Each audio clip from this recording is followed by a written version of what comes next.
오늘의 말씀은 예레미야 46장의 말씀입니다. 46장부터 51장까지는 예레미야서의 제3부로 분류하고 있습니다. 유다 주변의 10개 나라에 대한 예언, 심판 예언을 모아놓은 부분입니다. 오늘 46장은 그 중에 첫 번째 나라 애굽, 즉 이집트에 대한 예언입니다. 1절부터 12절까지가 한 사건에 대한 예언입니다. 갈그미스 전투에 대한 예언입니다. 갈그미스 전투는 고대 근동 지역의 패권의 향방을 바꾸어 놓은 거대한 전쟁이었습니다. 이 갈그미스를 향하여서 애굽 군대가 지나가다가 막아서는 요시야 왕, 이렇게 전투가 벌어지는데, 그 전투에서 이곳이 무깃도였는데 그래서 무깃도 전투라고 합니다. 무깃도 전투에서 요시야 왕은 전사를 하게 됩니다. 요시야 왕이 전사한 이후에 유다의 상황은 급전직하 이제 추락하게 되는 것이지요. 그리고 애굽 군대는 계속해서 갈그미스를 향하여 행진을 해 나갑니다. 이 전쟁이 일어나기 이전에 하나님께서 예레미야를 통하여서 이 전쟁에 대한 예언을 미리 해 주시는 것입니다. 그리고 그 전쟁에 대한 예언의 핵심은 패배할 것이다, 애굽이 패배할 것이다 라는 겁니다. 그 패배의 현장이 어떠한가를 이렇게 환상 속에서 보여주십니다. 6절의 말씀입니다. 발이 빠른 자도 도망하지 못하며 용사도 피하지 못하고 그들이 다 북쪽에서 유브라데 강가에 넘어지며 엎드러지는도다. 다 도망가고 도망가지도 못하고 엎드러지고 이렇게 다 끝나버린다 하는 겁니다. 애굽은 모든 물자를 그리고 모든 인력을 총동원합니다. 나일강이 불어나듯, 성경의 표현입니다. 나일강이 불어나듯 수많은 군사들이 그렇게 힘차게 출정을 해 나가는 거죠. 말, 병거, 그리고 그 돈이 많으니 이웃 나라들에서 수많은 용병을 사들여서 함께 앞세워서 나가는 겁니다. 멀리 유브라데 강 북쪽으로, 즉 갈그미스 지역으로 원정을 떠나서 이제 애굽에서 이쪽으로 올라가서 이 고대의 근동 지역, 메소포타미아 지역, 팔레스타인 지역 이쪽을 다 장악하겠다라는 야심만만한 원정 계획을 세우고 출발하는 겁니다. 이것을 장악하기 위해서는 바로 바벨론, 신흥 강국 바벨론을 무너뜨려야 하는 것이지요. 그래서 일생일대의 결전을 벌이기 위하여 출정을 하게 되는 겁니다. 그런데 하나님께서 예레미야를 통하여 주신 말씀, 그곳에서 전쟁을 벌이는 그 날은 하나님께서 보복하시는 날이 될 것이다 하는 겁니다. 애굽이 유대에 대하여서 행하였던 그 일들에 대해서 하나님께서 원수를 갚아주는 날들이 될 것이다 하는 겁니다. 그리고 이 예언대로 애굽의 바로 느고는 주전 605년 갈그미스 전투에서 바벨론에게 대패를 하게 됩니다. 그러므로 말미암아 그 지역의 영향력을 다 잃어버리고 애굽 본토로 그 영향력이 축소되어 버립니다. 이제 13절부터 이어지는 예언은 그 뒤에 한 20여 년 이후에 일어날 일들을 또 예언하고 있습니다. 갈그미스 전투에서 대패하여서 그 세력, 그 영향력을 잃어버리고 이제 애굽 안에서만 그렇게 있던 그 바로의 세력은 한 20여 년쯤 지나면서 어느 정도 원기를 회복하고 팔레스타인 지역의 작은 나라들과 동맹을 맺습니다. 반바벨론 동맹을 맺는 것이지요.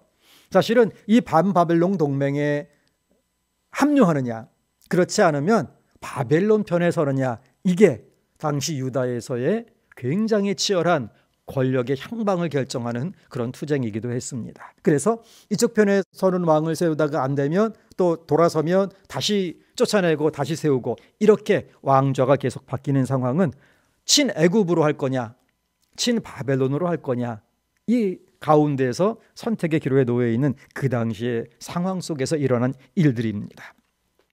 유다는 이때 이제 반바벨론 동맹, 즉 애굽과 함께 손을 잡습니다. 바벨론 군대가 유다를 침공하여서 무너뜨렸을 뿐만 아니라 일대를 다 무너뜨리고, 그리고 애굽 본토로까지 진격을 하게 되는 겁니다. 이 전쟁에 대한 예언인 겁니다. 그 결과 어떻게 되는가? 그 중에 한 절을 읽어봅니다. 16절입니다. 그가 많은 사람을 넘어지게 하심에 사람이 사람 위에 엎드려지며 이르되 일어나라 우리가 포악한 칼을 피하여 우리 민족에게로 우리 고향으로 돌아가자 하도다.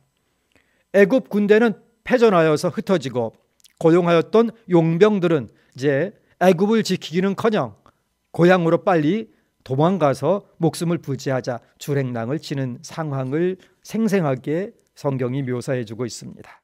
이 예언대로 주전 586년 이때가 남유다가 멸망한 때이기도 하지요. 느부갓네살이 이제 애굽의 중요 도시들을 침공하여서 무너뜨립니다.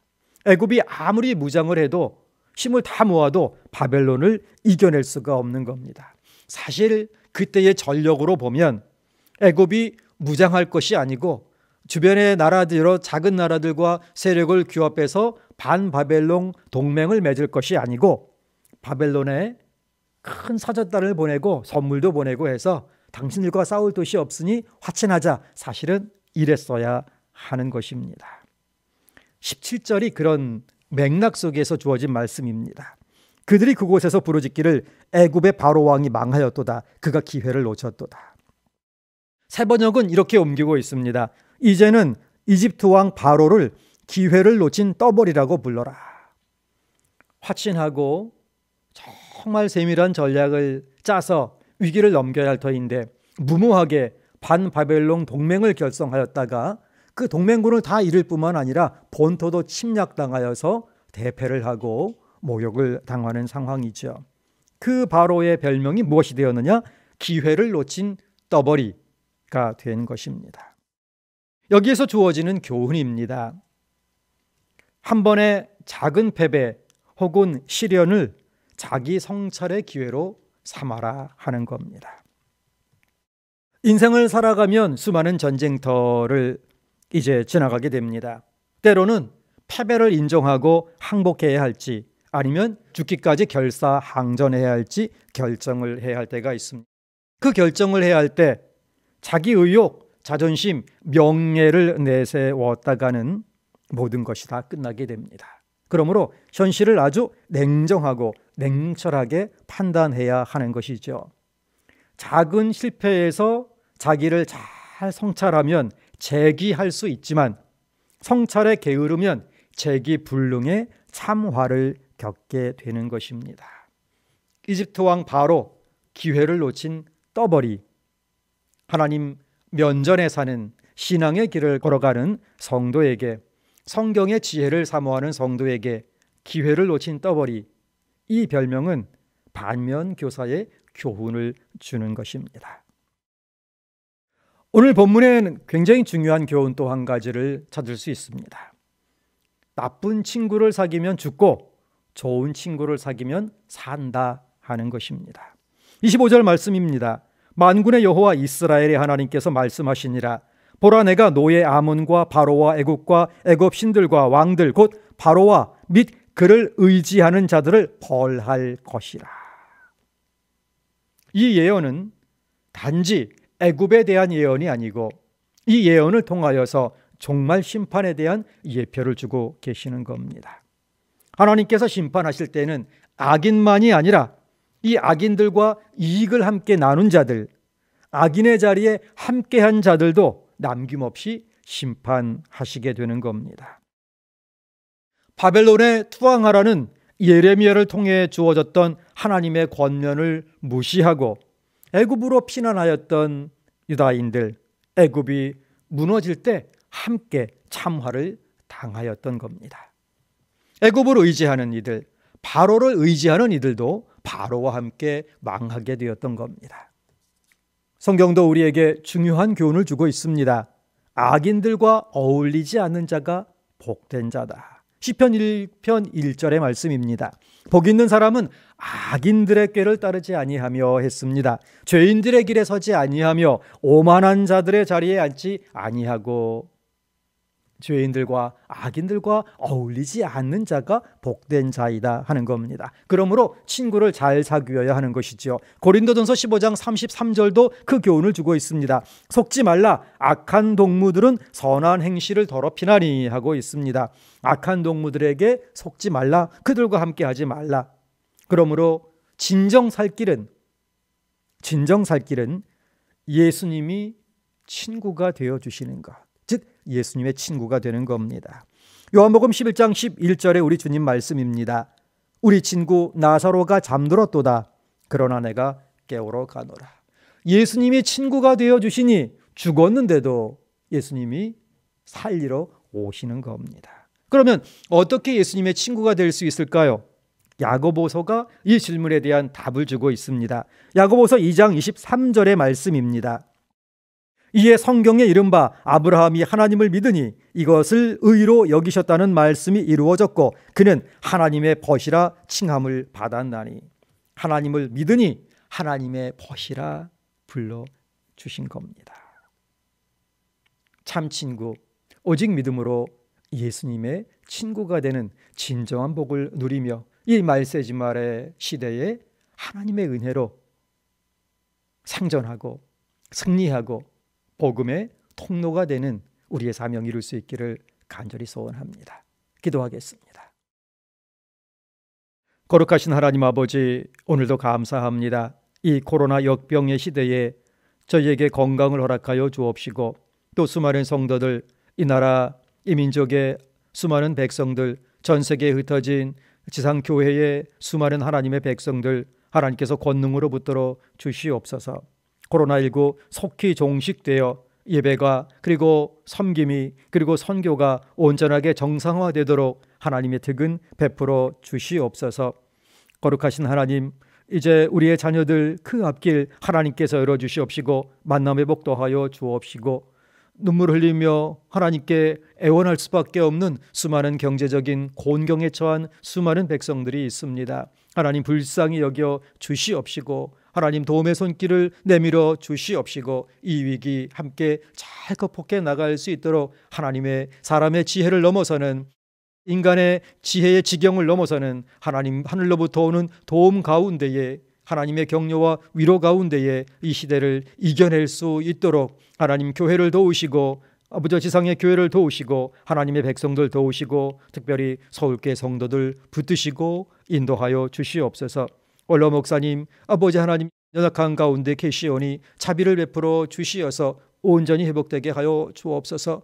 잘 식사하시게 도와주시옵시고 몸의 상처난 부분들 잘 치유되고 잘 붓게 하여 주시옵시고 그리하여 노종께서 아버지 하나님께서 주신 노종에게 주신 사명 잘 감당할 수 있도록 치유와 회복의 은혜 더하여 주옵소서. 서울교회 많은 성도들 아버지 하나님의 간절한 아버지 치유의 능력을 사모하고 있사옵나이다. 머리부터 발끝까지 치료하는 강선 비추어 주시옵시고 그리스도의 보혈의 능력으로 덮어 주시어서 아버지 암덩이들이 떨어져 나가고 아버지 깨어진 그리고 아버지 부서진 뼈들이 다 붙고 아버지 살과 피가 온전하게 아버지 거룩하게 또 아버지 정상적으로 아버지 치유되고 회복되도록 하나님 역사하여 주시옵소서. 잘 회복되어서 아버지 하나님을 잘 섬기고 또 하나님 주신 사명 잘 감당할 수 있도록 특별한 치유의 능력으로 아버지 우리 하나님 백성들 가운데 함께하여 주옵소서. 오늘도 주님 존전해서 주님 기쁘시게 하는 삶을 살 수 있기를 소원합니다. 오직 하나님을 신실하게 믿음으로 말미암아